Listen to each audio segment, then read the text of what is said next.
Hello नमस्कार. तर 1 तारखेच्या रात्री आम्ही गावाला गेलेला व्हिडिओ मी तुम्हाला दाखवलाच होता.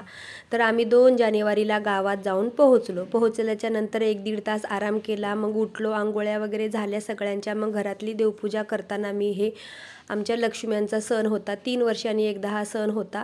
तर 4थ्या वर्षी हा 3 पूर्ण झाल्यावर करतात. मग छान लक्ष्म्या धुवून घेतल्या, कारण ह्या जुन्या होतात मग नवीन नवीन वाढवतात. मग ज्या जुन्या आहेत त्यांना सिंदूर लेपन करून घेतलं आणि जी नवीन येते तिची पण पूजा करायची असते. मग मी छान प्रकारे असं सिंदूर लेपन करून घेतलं आणि बरेच आमंत्रण असतात तर त्यांना त्याच्यासाठी ज्वारीच्या भाकरी कराव्या लागतात. तर मला काय एवढं प्रॅक्टिस नाही ज्वारीच्या भाकरीची, कारण आपण इकडे 2 ते 4 करतो, 5-6 त्याच्यावर नाही. तर मग माझ्या छोट्या जाऊबाईंनी जवळजवळ 50-60 भाकरी तिने केल्या, तिला प्रॅक्टिस आहे. तर 50-60 भाकरी झाल्याच्या नंतर मग आम्ही उठलो. खूपच घाई झाली होती, सगळ्या आवरा करत होते. मग लक्ष्मीची पूजा करून घेतली. ओटीसाठी बांगड्या, खण, नारळ सगळं देवीपुढे ठेवलं. त्यानंतर मग सगळ्यांनी एक एक करून पूजा करून घेतली. मग यांची पण केली. देवीला नैवेद्य, लक्ष्मीच्या पुढे नैवेद्य गोड होतं.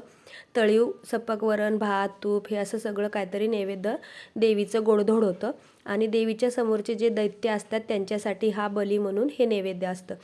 तर हे आम्ही सगळी एक एक करून पूजा करून घेतली. त्यानंतर मग त्यांच्या स्वाधीन केलं आणि ज्वारीच्या भाकरी वगैरे बनवून झाल्याच्या नंतर आम्ही त्यांना देऊन टाकलं.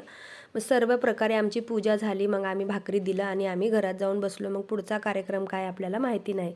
तर हा थोडक्यात व्हिडिओ तुम्हाला कसा वाटला? धन्यवाद.